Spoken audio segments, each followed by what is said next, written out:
Welcome back to Klepper's Corner, the only show brave enough to ask, does literally everyone hate Vice President J.D. Vance? Spoiler alert, yes they do. Let's unpack the week where America's favorite hillbilly elegy author continued his impressive run as the most disliked man not named Donald Trump. First up, J.D.'s heartwarming stroll in Cincinnati. On March 9th, Vance claimed pro-Ukraine protesters terrorized him and his 3-year-old daughter. He bravely tweeted that these flag-waving, democracy-loving villains scared his toddler. But here's the catch. Video footage showed the vice president calmly chatting policy like he was discussing brunch options. Protesters insist they weren't chasing anyone, just spontaneously bumping into America's least spontaneous man. J.D., if you don't want protesters confronting you, maybe stop acting like Russia's favorite cheerleader? But don't worry, folks, it got worse. On March 10th, Vance took his sunny disposition to the National League of Cities conference in D.C. There, our charming vice president blamed immigrants for America's housing crisis because apparently your dream home is being stolen by the guy who just trekked 2,000 miles on foot. Makes sense. When Rochester Council member Mary Lupien shouted back, Vance responded with all the class of a frat boy losing beer pong. Oh, look, another nice representative wants to flood our cities. Brilliant, J.D. Nothing says vice presidential like yelling at city council members. Next, the family feud nobody wanted but everybody got. Vance's cousin Nate, a Marine who fought in Ukraine, called J.D. and Trump useful idiots for Putin in a French newspaper. J.D.'s defense? I love Nate. I just hate helping Ukrainians. Bold move. Vance going full Thanksgiving dinner argument in public. Nate accused J.D. of flipping from anti-Trump hero to MAGA yes man faster than a waffle at a Waffle House. But hey, family's family, right, J.D.? Just maybe keep this conversation off international newspapers next holiday season. Finally, because booing J.D. in Cincinnati and D.C. wasn't enough, he was greeted by thunderous boos at a Kennedy Center concert on March 13th.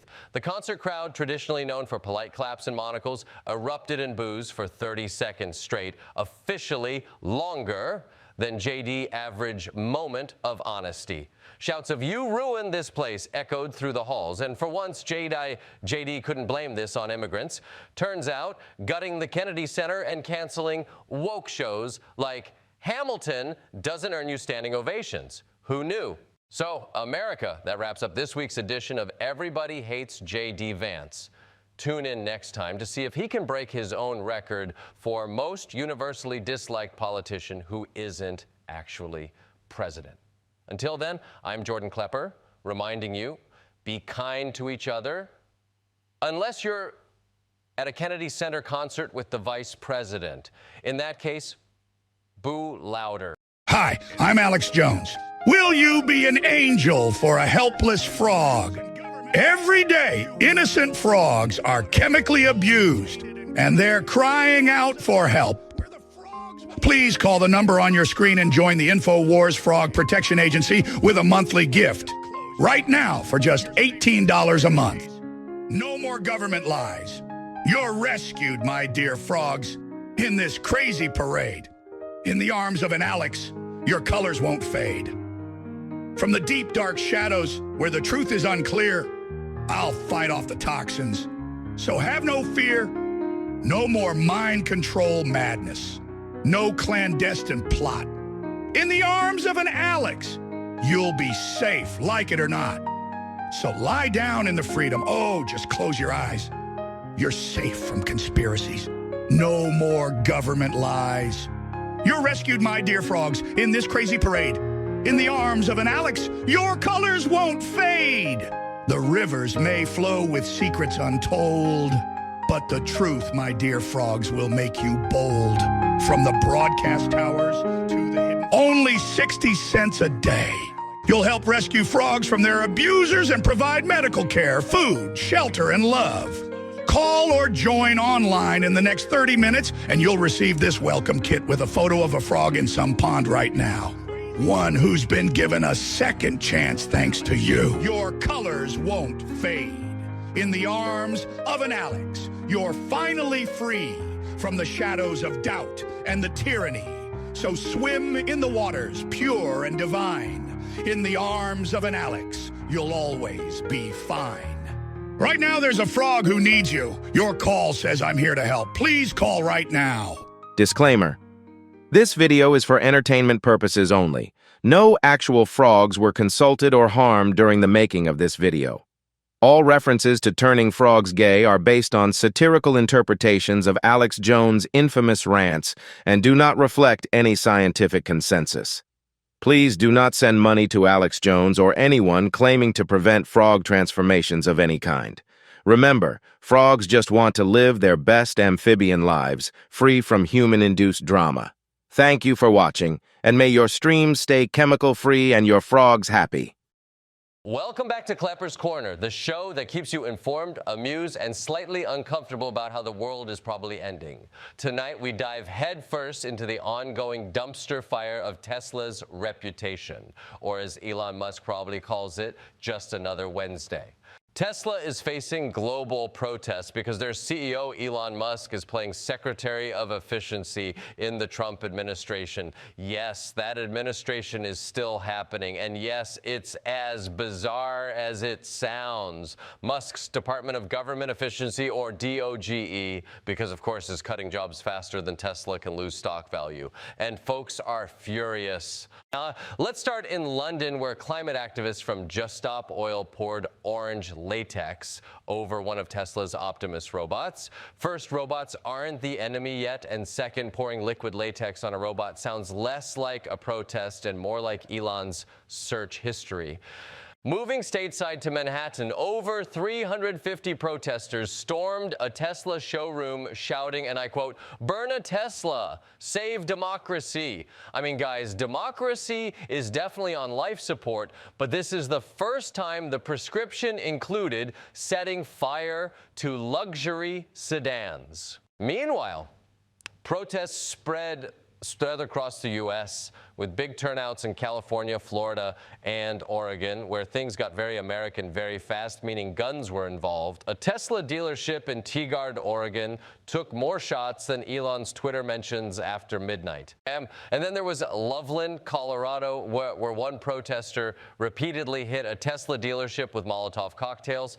Folks, nothing says I care about climate change like burning cars and releasing toxic fumes into the atmosphere. Truly activism at its finest. Elon Musk, of course, responded on X by calling these protests insane, which is rich coming from a guy whose hobbies include starting flame wars with celebrities and literally launching his personal car into space.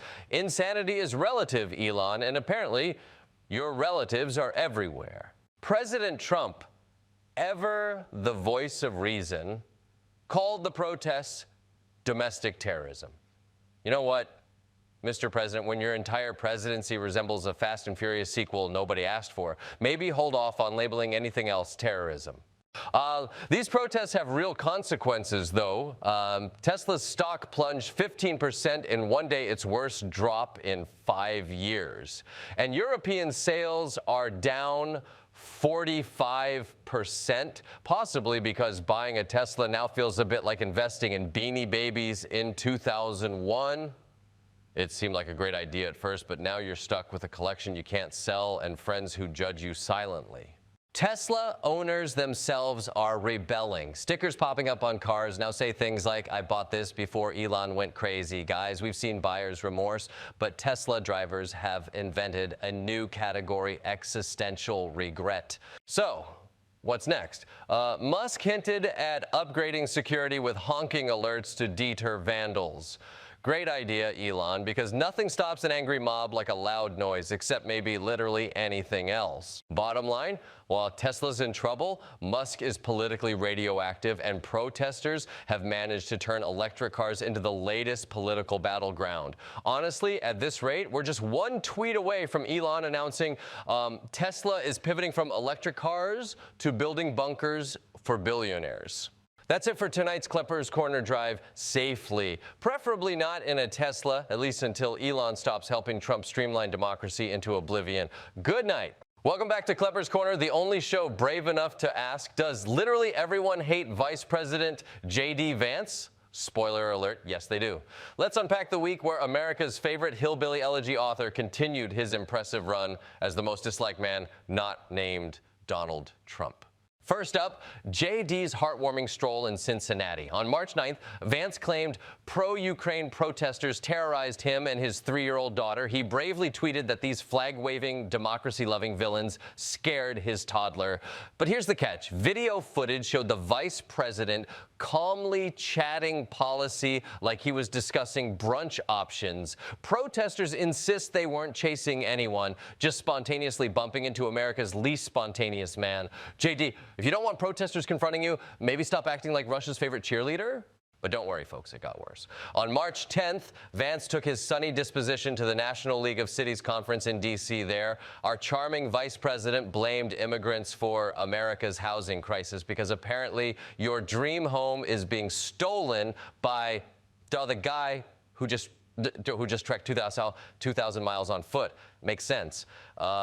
When Rochester Council member Mary Lupien shouted back, Vance responded with all the class of a frat boy losing beer pong. Oh, look, another nice representative wants to flood our cities. Brilliant, JD. Nothing says vice presidential like yelling at city council members. Next, the family feud nobody wanted but everybody got. Vance's cousin Nate, a Marine who fought in Ukraine, called JD and Trump useful idiots for Putin in a French newspaper. JD's defense? I love Nate. I just hate helping Ukrainians. Bold move. Vance going full Thanksgiving dinner argument in public. Nate accused JD of flipping from anti-Trump hero to MAGA yes man faster than a waffle at a Waffle House. But hey, family's family, right, JD? Just maybe keep this conversation off international newspapers next holiday season. Finally, because booing JD in Cincinnati and D.C. wasn't enough, he was greeted by thunderous boos at a Kennedy Center concert on March 13th. The concert crowd, traditionally known for polite claps and monocles, erupted in boos for 30 seconds straight, officially longer than JD average moment of honesty. Shouts of "You ruined this place" echoed through the halls, and for once JD couldn't blame this on immigrants. Turns out, gutting the Kennedy Center and canceling woke shows like Hamilton doesn't earn you standing ovations. Who knew? So, America, that wraps up this week's edition of Everybody Hates JD Vance. Tune in next time to see if he can break his own record for most universally disliked politician who isn't actually president. Until then, I'm Jordan Klepper, reminding you, be kind to each other, unless you're at a Kennedy Center concert with the vice president. In that case, boo louder. Looks like the comedy video has got you upset. Wait, before you post a negative comment or thumbs down this video, have we got a treat for you?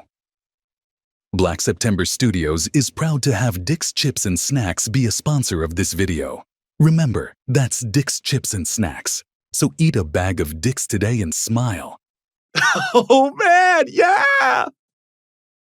Welcome back to Klepper's Corner, folks. March Madness is officially underway because what's more American than cheering for student athletes to play their hearts out for absolutely no money at all? This year, we've got Duke, Auburn, and even High Point making their big debut. And let's not forget the SEC somehow squeezing in 14 teams. I didn't know Alabama even had 14 cities. Meanwhile, the Philippines had their own version of madness. Former President Rodrigo Duterte got arrested by the International Criminal Court, prompting Senator Ime Marcos to launch an inquiry because apparently the Marcos family really values national sovereignty, especially when it involves not being prosecuted by international courts. Over in Balochistan, enforced disappearances have sparked protests. Pakistani security forces have been accused of abducting activists, which makes Pakistan's official tourism slogan, "Visit Pakistan will keep you longer than you planned," suddenly a lot more ominous.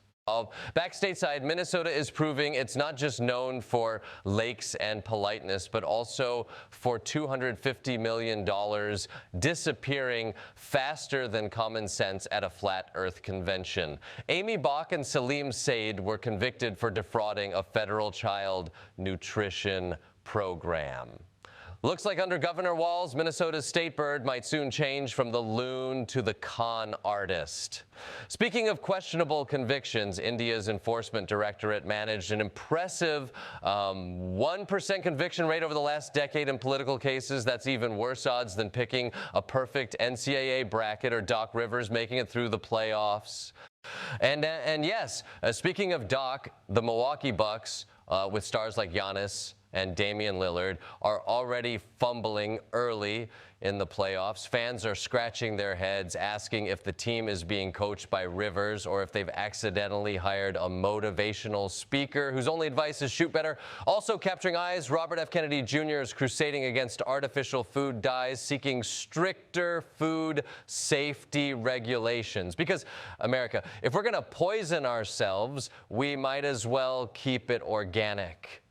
Then we have the aftermath of a striking blood moon lunar eclipse that wowed everyone from Palm Springs to Instagram influencers everywhere. Scientists say it has significant astronomical implications, while everyone else just thinks it looked really, really cool. Spring has officially sprung as of March 20th, with the vernal equinox finally here, reminding everyone in Big Bear, California, that springtime now apparently includes snowstorms, rescuing 300 people from a climate conference. Climate scientists getting snowed in at a climate conference, folks. Irony is alive, well, and knee-deep in snow. That's all we've got for this week. Stay safe, stay skeptical, and whatever you do, don't trust your bracket. We'll see you next time.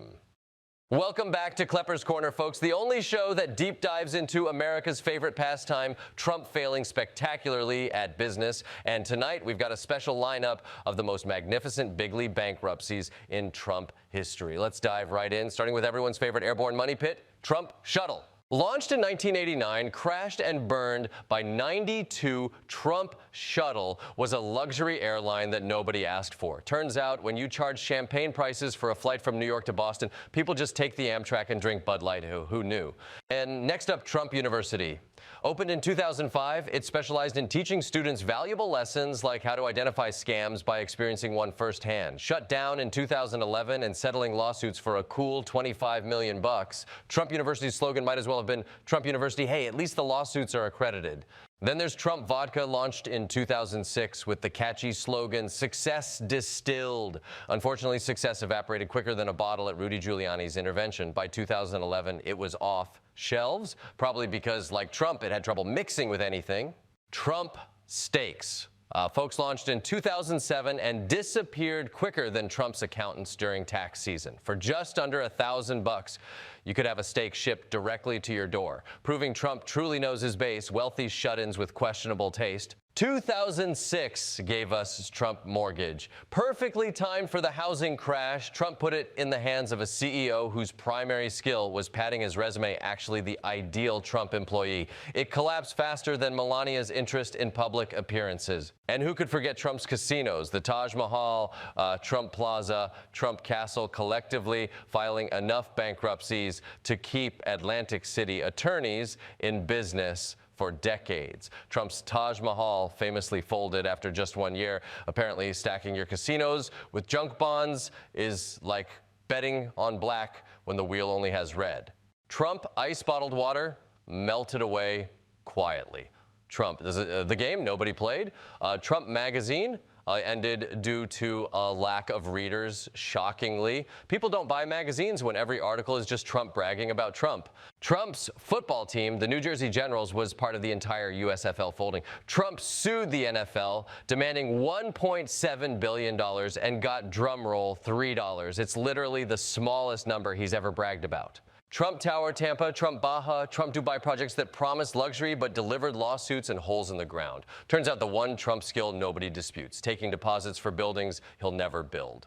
And who could forget Trump mattresses? Another sleeper hit. Literally everyone slept on them in the store. Trump Vitamins promised health but delivered bankruptcy and pyramid scheme accusations. Imagine a vitamin that helps you achieve peak Trump health, high blood pressure, frequent courtroom visits, and persistent delusions of grandeur. See the pattern? No, debt, delusion, lawsuits, and more debt. It turns out Trump's business playbook is simpler than we thought. Borrow money, slap your name on something ridiculous, then declare bankruptcy when everyone realizes they've been had.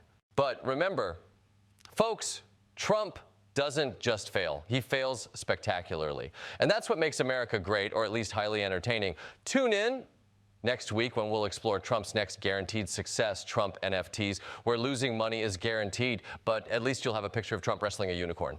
I'm Jordan Klepper, and remember, if Trump's selling, don't buy. Good night. Welcome back to Klepper's Corner, folks, where we're wrapping up what feels less like a presidency and more like a game show where no one ever wins. Let's dive right into Trump's last 7 days, or as historians will surely call it, what the hell week. First, Trump lost Supreme Court case 5-4 to keep billions in foreign aid frozen, proving once again the only thing Trump can reliably freeze are his relationships. Then he paused military aid shipments to Ukraine right after meeting President Zelensky, presumably because Zelensky didn't tell him he'd find dirt on Hunter Biden hiding inside the missiles. But hey, he finally gave his first joint address to Congress, reassuring us tariffs will cause just a little disturbance, you know, like when the Titanic had that little brush with ice. In brighter news, he announced a new office to revitalize American shipbuilding, presumably because he's heard sinking ship too often this term. Oh, and he demanded Congress repeal the Bipartisan Chips Act because nothing says America first like making sure our semiconductors are America last. Then he temporarily spared automakers from a new 25% tariff on Canada and Mexico, because apparently even Trump realized hitting Detroit again would be like kicking a puppy that's already on fire. But wait, there's more. He stripped security clearances from Perkins Coie, Hillary Clinton's former law firm, because if there's one threat to national security, it's clearly lawyers who make him angry at dinner parties. He also revoked clearances from Biden-era officials, which must have felt great, until he remembered Jared Kushner still has one. Trump then turned to student loans, disqualifying nonprofit workers who've engaged in improper activities. And no, folks, working for a nonprofit isn't inherently improper. But according to Trump, helping people without charging $500 per ticket clearly is. And speaking of wild claims, Trump called a protesting Columbia student pro-terrorist, declaring this the first of many arrests. Saying it's unclear what's scarier, like Trump's crackdown or the idea that he actually thinks students attend college to do anything besides complain. Meanwhile, he fired and then rehired 180 CDC workers, reminding them they're essential personnel unless he decides they're fake news again next week. Trump briefly listed the FBI headquarters for sale, then quickly took it down, probably after realizing Rudy Giuliani was the only bidder. And here's my favorite. He floated the idea of mail carriers conducting the census. Perfect. Now your census form will come bundled with your neighbor's Victoria's Secret catalogs. He even gave Elon Musk's number to Republican senators to beg Musk to undo Dogecoin spending cuts. Because nothing screams fiscal responsibility like begging the guy behind exploding rockets and tweeting anime memes. In economic news, Trump refused to rule out a recession, calling it a period of transition. Yes, transitioning from having money to not having money. And he blamed globalist countries and companies for the NASDAQ's worst day since 2022. Funny how the market panics whenever he opens his mouth. It's like Wall Street knows exactly when the captain has abandoned the helm. And finally, Trump said, and I quote, "Nobody has ever heard of Lesotho." Mr. President, nobody has ever heard of your semiconductors policy either, but at least Lesotho is an actual place. Folks, this is what happens when your president is less concerned with governing and more concerned with seeing how fast he can spin America into oblivion. That's it for this week's Klepper's Corner. Join us next week, assuming we're still here. Good night. Welcome to Klepper's Corner, the only show bold enough to ask, who needs facts when you've got feelings? Today, we're counting down Donald Trump's 10 biggest lies because 10 was the smallest number we could reasonably settle on. Number 10, birther conspiracy. Trump pushed the birther theory, claiming Obama wasn't born in America. Turns out Obama was definitely born in Hawaii, making Trump about as reliable as that Nigerian prince who keeps emailing me. Number 9, biggest tax cut ever. Trump bragged about delivering the biggest tax cut in history. Spoiler alert. It wasn't. It was big for billionaires, though, proving trickle-down economics does work as long as you're standing under Jeff Bezos. Number 8, January 6th. Responsibility. Trump claims Nancy Pelosi rejected the National Guard and that he had nothing to do with January 6th. Turns out Pelosi had as much authority over the Guard as Trump had over reality that day, which is to say none. Number 7, tariffs paid by China Trump proudly declared that China paid billions in tariffs, but who really paid? American consumers. So next time you wear that MAGA hat made in China, remember you helped fund it twice. Number 6, small loan. From Daddy Trump often calls the hundreds of millions from his father a small loan. If that's small, I'm eagerly awaiting my tiny 50 million allowance, Dad. Number 5, real unemployment was 42%. Trump claimed the real unemployment rate was 42%, which is true if you count toddlers, retired grandparents, house cats, and anyone watching daytime TV. Number 4, largest inauguration crowd. He insisted his inauguration was the largest crowd ever seen, which was disproven by pictures, facts, and eyeballs. But maybe it looked larger to him after all. His hands are famously small. Number 3, Mexico would pay for the wall. Trump promised Mexico would foot the bill for a big, beautiful wall. Mexico paid exactly 0 pesos, which in American dollars is roughly 0. Instead, taxpayers got stuck with the tab, which isn't surprising from a guy famous for stiffing his contractors. Number 2, COVID-19 will disappear. Trump assured us COVID would vanish like a miracle over 1 million deaths later. The only thing that vanished was our faith in his miracle-working abilities. And finally, number 1, the 2020 election was stolen. Despite 0 evidence and losing over 60 lawsuits, including in courts run by his own appointees, Trump still claims he won the 2020 election. This lie has persisted longer than my student debt and has about as much credibility as Trump University. And that's Trump's top 10. If you think we missed a few hundred others, you're probably right, but we only have so much time. Until next week, keep questioning everything, especially if Trump tweeted it. Welcome back to Klepper's Corner, the only place where the week's news is as reliable as your smart fridge on Tinder. Let's dive straight into this week's top weird headlines. First up, on February 2nd, a rural gentleman claimed he was abducted by aliens during a rare 7-planet alignment. Describing the extraterrestrial vessel as a disco ball with tentacles, he said they warned him about Mercury retrograde. Authorities brushed it off as a hallucination because, rural disco aliens are obviously fake. Unlike urban disco aliens, still his detailed drawing went viral, proving that even aliens know Earth has some serious issues with Mercury in retrograde. On the same day, a lucky retiree credited her €50,000 lottery win to her cat, who apparently paw-picked the winning numbers. Skeptics called it dumb luck, but after the feline repeated the feat on local news, thousands turned to their pets for gambling advice. Sadly, my goldfish gave me the number bubble, so no early retirement yet. February 3rd took a spooky turn when an ice cream truck was found abandoned in a snowstorm, music eerily looping, freezer stocked, and driver nowhere to be seen. Was it a ghost story, elaborate prank, or just the creepiest ice cream social ever? Either way, nothing says haunted like a frozen SpongeBob popsicle at 2 a.m. in a blizzard. Meanwhile, a goat named Gary escaped from a slaughterhouse, becoming TikTok's newest celebrity. Gary was caught on camera photobombing weddings and casually munching laundry. His popularity soared, leaving the slaughterhouse owner bitter and Gary delighted. Because apparently nothing boosts your social media career quite like narrowly escaping death. February 4th introduced us to the mystery of the singing sewer, where city residents reported melodic tunes from their drains. Authorities discovered only a harmonica, but the haunting melodies continued. Conspiracy theorists labeled it the work of a sewer siren, while I'm personally hoping it's just Teenage Mutant Ninja Turtles prepping for their musical comeback. On February 5th, protesting the rise of overly smart appliances, a woman married her vintage toaster, complete with a live-streamed wedding and toast-themed cake. Her statement against complicated technology ironically sparked debates about human-object relationships, which means somewhere out there, a blender just swiped right. Not to be outdone, a bachelor blamed his smart fridge for hacking his Tinder profile, changing his bio to loves cold cuts and chilling. The fridge manufacturer denied involvement, but matches flooded in. Because nothing screams romance like blaming your inability to flirt on a kitchen appliance.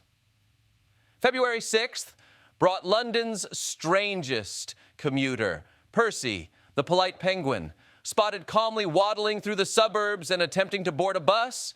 Percy won hearts by nibbling sandwiches and politely ignoring the chaos around him. Eventually rescued, Percy's short-lived freedom gave new meaning to the phrase, "mind the penguin." On February 7th, Paris faced chaos when a World War II bomb halted trains near Gare du Nord. But while authorities scrambled, a street artist decorated the explosive in psychedelic hues, dubbing it the peace bomb. Officials weren't amused, but social media hailed it as a dangerously artsy move, because nothing says peace like painting a potential explosion neon pink. Finally, also on February 7th, a giant rubber duck washed ashore, baffling a coastal town, dubbed Ducky McStormface. Theories range from lost cruise ship mascot to the harbinger of aquatic doom. Children rejoiced, adults debated, and conspiracy theorists connected it to the abandoned ice cream truck. Because clearly frozen treats and massive ducks are signs of the apocalypse. That's your weird week wrapped up. Remember, reality is stranger than fiction, especially when aliens worry about astrology, goats evade capture, and fridges sabotage love lives. Stay skeptical, folks. Hey, folks, Jordan Klepper here, and you know what time it is? Time to stare directly into the bizarre void of the past week and pretend we're not just a simulation running on an alien teenager's iPad. Let's get weird. Aliens invent sourdough? Ohio baker says yes. If you thought alien abductions were all probes and missing time, think again. Tom Hensley, a baker in Millersburg, Ohio, claims extraterrestrials abducted him on March 2nd. But instead of probing, they just handed him a bread recipe. That's right.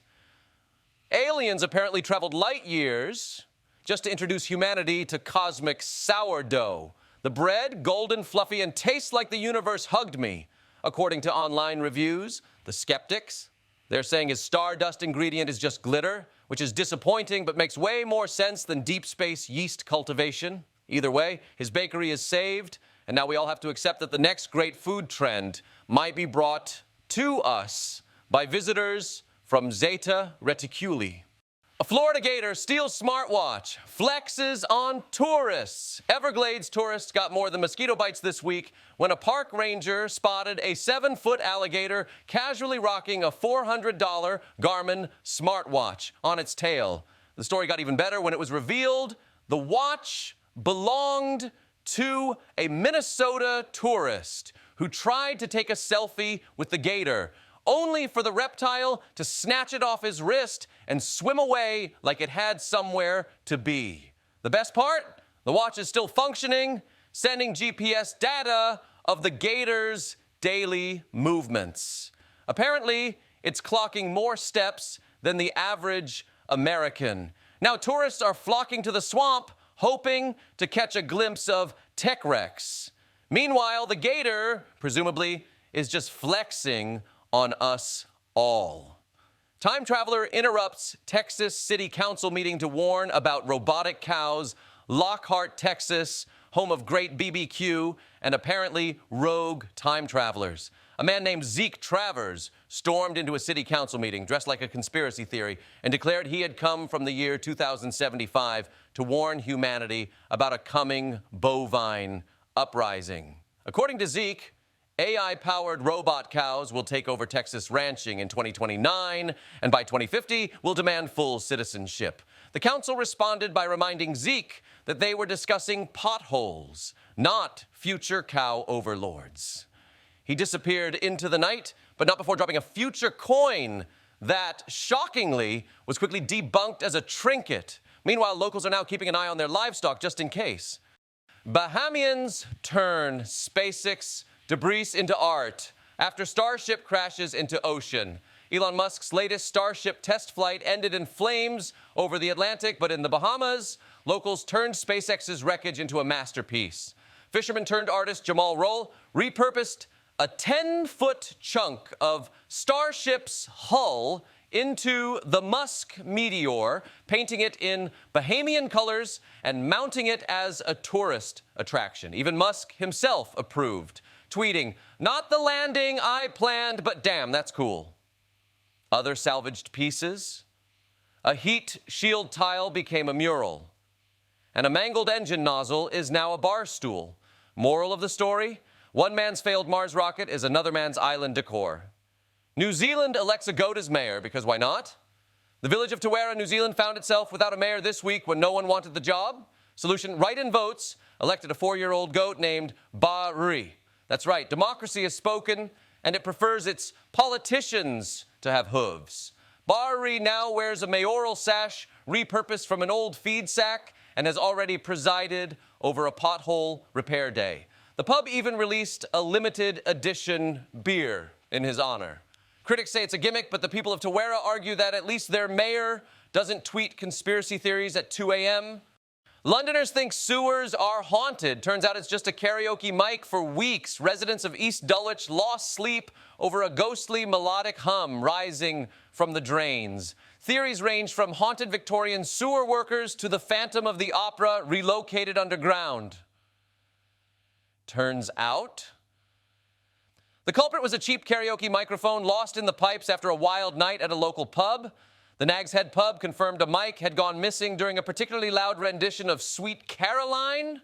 Water flowing past the mic turned it into an eerie, unintentional sewer organ. Thames Water retrieved it, and the pub is now selling a sewer serenade ale in its honor. No ghosts, just bad singing.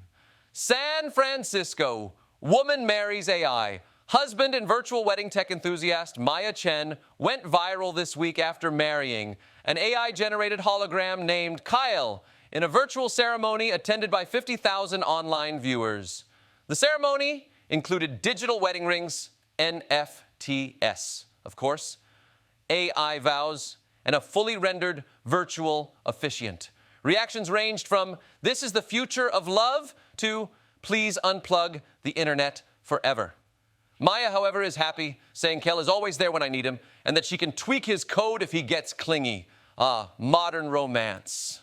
Toronto supermarket penguin incident: flightless bird walks into frozen aisle, finds his people. A Humboldt penguin wandered into a Toronto grocery store this week, casually strutting through the produce section before settling in the frozen foods aisle, right next to the fish sticks. Shoppers immediately fell in love, with some even offering him snacks from the deli counter. Wildlife experts aren't sure how he got there, but theories include escape from a zoo or took public transit like a proper Canadian. He was eventually rescued, but not before Loblaws tweeted, "Waddles, you're welcome back anytime. Aisle 7's your VIP spot." Haunted toaster sells for £10,000 on eBay after burning satanic symbols into bread. An electrician in England listed his toaster on eBay this week, claiming it was haunted because it mysteriously burned pentagrams into every slice of bread. Internet skeptics, they bid the thing up to £10,000 just for the weird flex. Buyer's plan? A haunted toast-themed brunch. eBay's policy? As long as it toasts, we don't care. The seller's reaction? Moving far, far away from his cursed kitchen appliance. Idaho farmer discovers 300-pound potato, can't get it out of the ground. Blackfoot, Idaho, home of the world's largest potato. Farmer Dwayne Larson unearthed a 300-pound russet Burbank this week, but there's one problem: it's too big to dig up. We need a crane or divine intervention, Larson told reporters. Meanwhile, tourists are already flocking to see the Titan tuber. A local brewery is pitching potato beer. Will they ever harvest it, or will it simply claim its rightful place as ruler of Idaho? Only time and very large farming equipment will tell. That's it for this week's Weird News. Tune in next time, unless you get abducted by aliens handing out muffin recipes. And please remember to like, share, and subscribe for more. Hey America, it's your favorite news buddy, Jordan Klepper, here to guide you through another week of wait, what? Let's get into it. Labor market, boom or doom? Big news, folks. The U.S. labor market is flexing like a gym bro on Instagram. Job growth continues, but layoffs are up. So it's kinda like getting a raise while also being told you might be fired soon. Even the federal government cut 10,000 jobs, which if history is any indicator, means Trump probably just found out the government pays its employees. The guy's entire economic plan is 1 part tariffs, 2 parts vibes, and 3 parts threatening to privatize everything. If your mailman suddenly starts wearing a UPS uniform, don't be alarmed. It's just synergy, baby. Postal Service. Now a Trump property. Speaking of synergy, Trump wants to fold the USPS into the Department of Commerce. That's right, America's beloved mail service, home of grandma's birthday checks and Amazon packages that say out for delivery for 3 days, is on the chopping block. Trump's plan: merge it with Commerce Secretary Howard Lutnick's empire. So in about a year, expect priority mail to be delivered by a guy in a MAGA hat who insists he's just asking questions about your ballot. Tariffs. Delayed, but not forgotten. Trump's new 10% tariff on Chinese goods caused such chaos that even the USPS had to stop shipping packages from China. The result? JFK Airport is now hosting more stranded parcels than stranded passengers. But don't worry, Trump delayed a new round of tariffs on Mexico and Canada, meaning your avocados are safe for now. Turns out, tanking the economy isn't as fun when you actually have to govern it. Who knew? Daylight, saving time, stealing an hour of sleep. Since forever. This weekend, we lose an hour of sleep because farmers, Congress can't agree on student loan relief, but they can't agree we should all be sleep deprived at the same time. Pope Watch 2025, still breathing. Pope Francis, who was hospitalized with double pneumonia, sent an audio message to followers proving he's still got the holy Wi-Fi connection. Vatican sources say he's stable, and we wish him a speedy recovery, especially because you just know some cardinals are already measuring the curtains at the Vatican. Ryan Wedding, from Olympic snowboarder to FBI's most wanted in things you didn't have on your 2025 bingo card.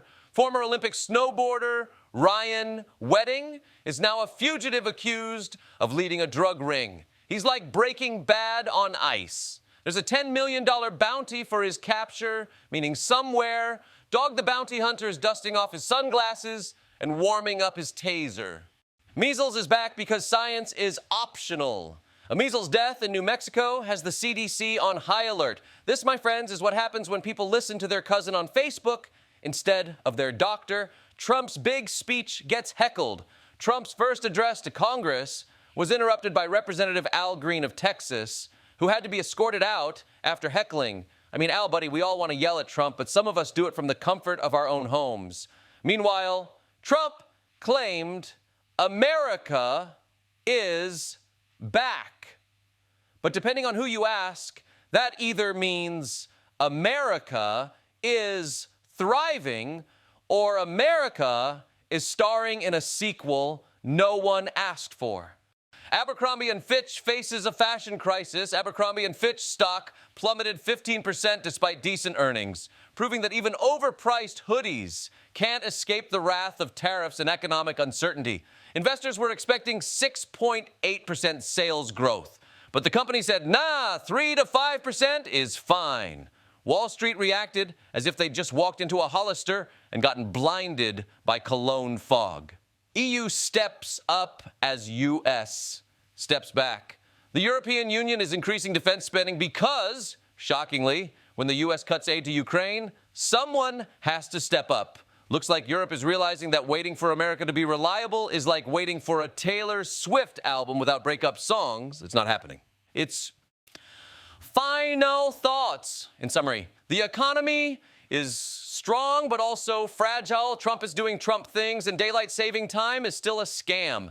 Tune in next week when we find out whether Trump merges the IRS with TikTok. That's it for Klepper's Corner. See you next time. America, same time, same place, but an hour more tired. Welcome to Klepper's Corner weekly wrap-up, where we distill the week's chaos so you don't have to self-medicate much. This week's headlines make the Book of Revelation look like a sitcom script. Let's jump right in. Starting in Beirut, Israel launched an airstrike right into central Beirut. Central Beirut. Folks, Not a dusty border outpost, but smack dab downtown. That's like throwing punches at your neighbor's face instead of just flipping off their mailbox. Israel says it was targeting Hezbollah because nothing says precision strike like blasting a densely packed city and saying, trust us, we totally got the bad guys. Meanwhile, social media blew up faster than, well, central Beirut. Everybody online either called it reckless or cheered it on like it was the new season of Succession. Switching gears, after a dramatic ceasefire meeting in Saudi Arabia, the U.S. is finally resuming military aid to Ukraine. That's right, Uncle Sam, after freezing Ukraine's allowance, has decided to hand over the cash again right after Ukraine agreed to a 30-day ceasefire. It's like grounding your kid for a week, then saying, all right, just behave and you can have your PlayStation back. No word yet from Russia, but Vladimir Putin seems less excited and more, I'll think about it, but only if Ukraine agrees. It's totally cool I stole their stuff. Speaking of cold moves, the latest U.S. jobs report is out, and 151,000 jobs were added. Great news, unless you count the record layoffs. Yep, layoffs hit the highest levels since 2020. That's like saying, hey, you got a raise, but also we're burning down the office. Economists call this a mixed signal. I call it an economic mullet business up front, recession party in the back. Oh, and on trade wars, Trump dropped big, shiny new tariffs on China, Canada, and Mexico, sparking immediate retaliation. Canada's slapping tariffs on billions of dollars in U.S. goods, so expect to pay triple for maple syrup and polite apologies. China's also retaliating, hitting American farmers hard. But hey, Trump promised to support rural America, and nothing says support like collapsing the soybean market. In diplomatic news, Russia's laid out its demands for peace with Ukraine, which is basically like robbing your neighbor's house, then demanding they recognize your right to their TV. Russia wants Ukraine disarmed, neutral, and NATO-free. Basically, they want Ukraine to politely roll over and give them half the yard. Zelensky's response, something along the lines of, sure, we'll consider it right after Putin resigns to open a taco truck. Meanwhile, a terrifying hijacking in Pakistan ended with Pakistani troops rescuing most hostages after Baloch militants seized a train. Militants demanded prisoners' release, but Pakistani forces said nope and stormed the train anyway. It ended badly for everyone involved, but especially for train tourism. Next time, maybe just stick to hijacking Twitter feeds. Down in Boca Chica, SpaceX had a tough week. Crew 10 launch, scrubbed, Starship test flight, kaboom. At this point, SpaceX explosions are routine, more reliable than the Wi-Fi at Starbucks. Thankfully, no one was hurt, but Florida now knows how it feels to be Texas, occasionally raining rocket parts. Australia faced Cyclone Alfred, the rare storm hitting Brisbane, bringing floods, wind damage, and massive waves. Locals called it a once-in-50-years event, though these days, climate change deniers call it just another Tuesday. Remember, climate change might not be real to everyone, but flooded basements have no political party. Back in America, federal layoffs reached 250,000 workers. Trump promised to drain the swamp, but apparently the swamp was full of people with actual jobs. Musk's efficiency push is going well if you consider chaos, confusion, and mass unemployment efficient. We're weeks away from Musk automating the entire government with a single malfunctioning Tesla bot. And finally, in India, Holi and Ramadan overlap, causing a logistical tightrope walk between color-throwing Hindus and fasting Muslims. Authorities managed to shift prayer times and cover mosques to keep the peace. That's right, religious harmony by TARP, because nothing says unity like a giant plastic sheet protecting you from your neighbor's festive enthusiasm. That's your weekly wrap-up, folks. Remember, it's chaos out there, but at least we can laugh at it from a safe distance. See you next week. Welcome back to Klepper's Corner, folks, your one-stop shop for the stories the mainstream media is too afraid or too confused to cover. It's March 2025, and reality's dialed it up to 11. First up, Nebraska, Dale Ruckman, a man terrified of heights his entire life, is now cured thanks to, wait for it, aliens. Dale says a UFO abducted him, zapped his brain, and left him perched 60 feet high atop his silo. Local authorities found no aliens, just flattened corn, which they blamed on either wind or, quote, a clumsy deer. Sure, Sheriff, it's definitely the deer. My only question, Dale, can they cure my fear of debating flat earthers on Truth Social? Moving east to Vermont, Maple Hollow made history by electing Pudding the Goat as town treasurer. Because why settle for human incompetence when you can have livestock incompetence? Pudding's already tackling the town budget by eating the ledgers. Hey, if chewing through red tape counts, She's off to a great start. Maple Hollow residents are torn between laughter and panic, and honestly, that's the sweet spot of democracy right there. Now down to Key West, where fishermen caught a singing fish. Yes, singing. This musical marine marvel, dubbed the Florida songfish, hummed like a tiny whale with dreams of Broadway. Sadly, it didn't survive, but now local bars are cashing in with cocktails inspired by the fish. Florida. If you can't eat it, market it. Meanwhile, across the pond, British justice finally caught up with thieves who stole a $6 million golden toilet from Winston Churchill's birthplace. The toilet itself still missing. Authorities believe it's been melted down, redistributed, and probably gracing someone's neck as tacky jewelry. Call it the true circle of life from toilet to treasure, proving once again the real crime is capitalism's plumbing. In Silicon Valley, love knows no boundaries or building codes as tech architect Lila Hensley married her AI-designed dream home. This isn't just any smart home. It sets mood lighting, prepares dinner, and never forgets anniversaries. Finally, someone has perfected marriage, programmable, predictable, and rebootable. I bet half of Silicon Valley just added Mary House to their weekend plans. Next, in a Daily Penguin named Cornelius somehow waddled into an Iowa cornfield 50 miles inland. Scientists are baffled, locals are charmed, and Cornelius is probably confused as hell. He traveled at a speed of roughly, are you kidding me, miles per hour. How did he survive? How did he get there? No one knows. Cornelius, Iowa's newest celebrity, has people asking, how many penguins does it take to confuse a Midwestern farmer? Exactly one. And in digital absurdities, a viral optical illusion snake photo has stumped millions online who couldn't spot the copperhead hiding in plain sight. Thousands failed miserably, proving yet again humanity's greatest weakness is nature or basic eyesight. Everyone's terrified yet fascinated, so it's basically the Tinder dating scene, but with snakes. Lastly, meet Elliot, New York City's newest celebrity, who claims he's traveled from the year 2045, handing out newspapers with futuristic headlines like "Potatoes Now Currency" and "Antarctica's first resort city opens." Sure, it's probably a prank, but if you're gonna fake time travel, at least give me some winning lotto numbers. That's your news this week, folks. Reality might be stranger than fiction, but at Klepper's Corner, we prefer it that way. See you next week, unless aliens, penguins, or sentient houses take over first.